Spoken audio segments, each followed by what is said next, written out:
So we talked about why, like, Kotaku or these major game journalist publications don't talk shit about AAA games. And the short version is because they don't want to get blacklisted. You know, they don't want to lose the ability to gain the product early and have the preview before everyone else because there's still just a margin of normies that just look at the publications for information to get informed. But I remember, like, back in the Shadows of Mordor times when that game came out, where they would go, reach out to a handful of YouTubers, and they will effectively you had to sign an NDA, and part of the NDA was not talking about the NDA. So you weren't supposed, you weren't supposed to point out the problems. You weren't supposed to talk smack. Any footage that had bugs, you had to edit out, and so you effectively had to play the PR arm of the company. And Angry Joe, Total Biscuit pointed this out. They're like, well, we had to effectively mislead the consumer because, okay, what if there were game breaking bugs in there? Again, you weren't supposed to point it out, like, as a reviewer, right? And there's also a bunch of, like, sentence structure you had to do, which made no sense, but that's all ancillary. But now we know that, and I tried looking for this fucking article, but Google is not a search engine, it's a pitch engine. So I couldn't fucking find it. But there's this German game reviewer that did a review on the Star Wars Outlaws, and he was praising it, and he was pretty much telling people to buy it. But he didn't get. But then he had to take the review down because he didn't get permission from a third party. From a third party agency, and I'm assuming this is a third party that Ubisoft hired, right? Because I can't see any other reason why he'd have to take it down if it's not from anyone other than or in association with Ubisoft. But again, we know this happens. We know game companies effectively demand that even if it's just some review YouTuber, they demand you play the PR arm of the company. And again, this has always happened, and this is why, you know, Kotaku or all them game journalists don't actually shit on the product. But it's odd because, like, I talked about the preview of Star Wars Outlaws, and what the guy was saying was completely antithetical to what you've seen. Like, he was talking about, it's an immersive combat situation, but then you had the character models spurging the fuck out. And the combat didn't seem like it had any weight to it. Like, he was getting shot at from all sides, and the character wasn't even reacting to getting shot at. And we've seen some of the takedown animations, and it just didn't make any fucking sense. So he's like, so you had to pick a road, right?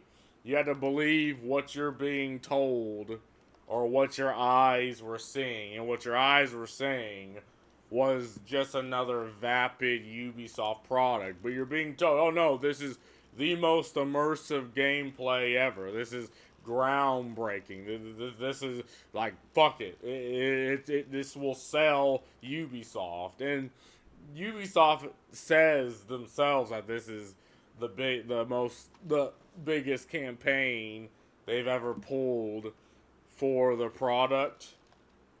And you see this also with Assassin's Creed Shadow. Like, when I'd go over articles back when I actually did that, with look at the articles before, even and read them on my channel. It's like you would have that one person in the chat that no matter what would defend the Ubisoft product. Like rather it was Shadows, rather it was Outlaws. Like, and we know that they also have bots that also push, so they're effectively being astroturfed, right? Like they're having bots, they're paying people to just be like, oh no, this is the best fucking product ever. Like no nobody like this is the best thing since Panacea. It's like no, and then you see the fucking product, and it's not even really that good. And again, it's like who suffers because of this? Well, obviously the consumer suffers because you're being sold one thing via word of mouth, but you see something completely different than what you're told. And again, articles are pushing this, Kotaku's pushing this game. Like this game is really trying to be pushed, but then you have YouTubers shitting on the game. And again, it's odd how whole YouTube channels sprung out from nothing but shitting on Star Wars. Like people gain more enjoyment from shitting on a Star Wars product nowadays than actually watching or playing the products.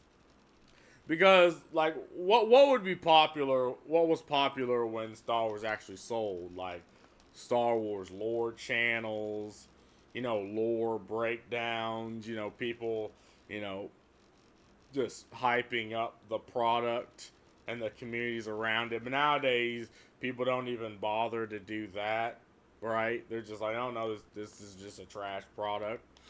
And you see those types of YouTube channels getting hundreds of thousands of views, more views than say Star Wars: The Acolytes. It's like like the IP itself is getting dragged into the mud, and for some reason, people celebrate this, people defend this. It's like again, and this is why I say it's people with daddy issues, because people are just being purposefully contrarian, rather it's ideological, or rather it's just company shills. Like they're shilling for the product, shilling for the multi-billion-dollar Ubisoft for Disney product. And again, the consumer suffers at the end of the day because there are people who probably buy this bullshit. They're like, okay, well, I'm being told by a major publication that this is a good product, but then they buy the product and it's shite. And I guess the company benefits overall, but this is a very expensive game. Like, I kind of want this game to fail because every once in a while, a company needs to be told, look, you can't sell a product to nobody. You can't give out a product that nobody buys unless, you know, you're getting money under the table from somewhere. Again, not putting on the tinfoil hat yet. And you just cannot exist without the consumer. Like, again, I get it. They want the ESG bucks. They want to bypass the consumer and just exist at just to siphon money from the consumer. But after a while, people see these things and they're like, well, this isn't fair, right? Why does this company exist if it's not putting out a product that people want to see? And, well, again, it beats the fuck out of me, you know. I mean, we understand why. We understand that they want this baby daddy relationship with the consumer. But every once in a while, you still gotta ask the fucking question as to why. It's like the game just looks vapid. Like this is going to be this is me just talking shit, right? Because Star Wars used to be a good product, and Ubisoft used to at least make good products.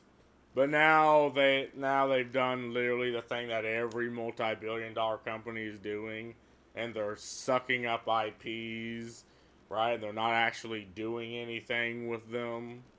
They're just putting out yet another vapid product and not really trying to sell. Like the last thing they're selling, like with Assassin's Creed Shadow, the last thing they're trying to sell is the product, and the first thing they're trying to sell is ideology. So again, and because of that, I want the game to fail. Like every once in a while, a company needs to be reminded, and I think this should be the reminder. Again, they spent a lot of money to try to astroturf these products, right? And a lot of money trying to sell them and to boost the numbers. But, they gotta fail every once in a while. But anyway, that's all I gotta say about this. Peace.